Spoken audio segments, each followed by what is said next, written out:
बिस्मिल्लाहिर्रहमानिर्रहीम अस्सलाम वालेकुम।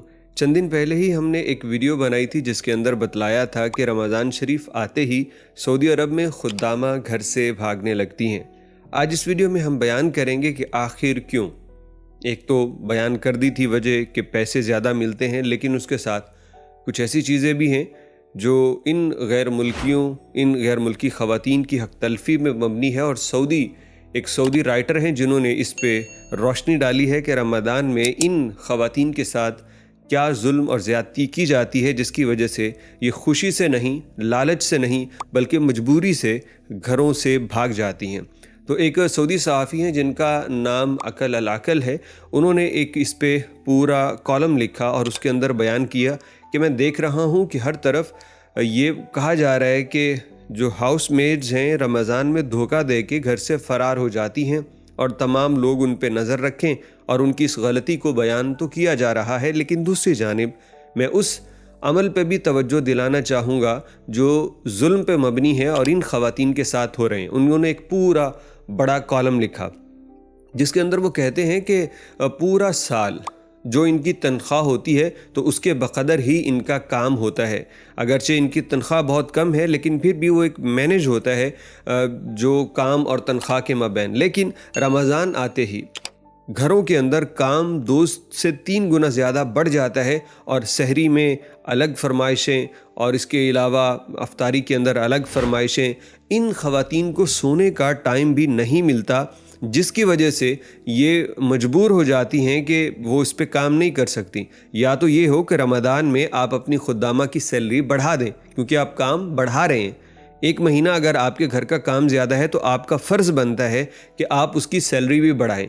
लेकिन उन्हीं 11 महीनों के बकदर रमज़ान में भी 12वें महीने भी वही सैलरी दी जाती है, जिसकी वजह से खुद्दामा लोग घर से भागती हैं। एक वजह ये।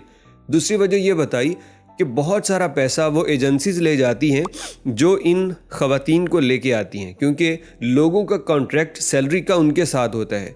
घर में काम करने वाली 24 घंटे की मुलाजमा को 1500 से 2000 रियाल बामुश्किल मिलते हैं और उनका जो कॉन्ट्रैक्टर होता है वो उनके 4 से 5000 रियाल मंथली वसूल कर रहा होता है, यानी आधी तनख्वाह देता है उनको, आधी से भी कम। तो ये भी उनके साथ जाती है, काम कोई करे और उसकी तनख्वाह कोई और ले उड़े।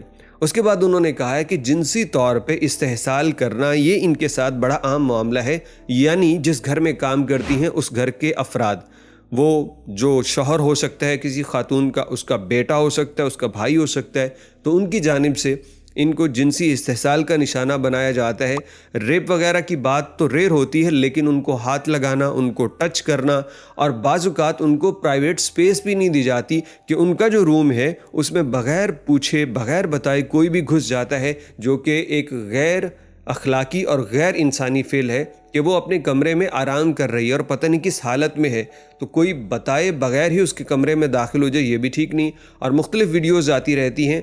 उसने कहा कि जो लेबर कोर्ट है वहाँ पे शिकायतें आती हैं बहुत सारी कि खुदामा कहती है कि मुझे टच किया जाता है, मुझे छेड़ते हैं कफ़ील के घर वाले, उसके जो मर्द हैं उन हजरात की तरफ से।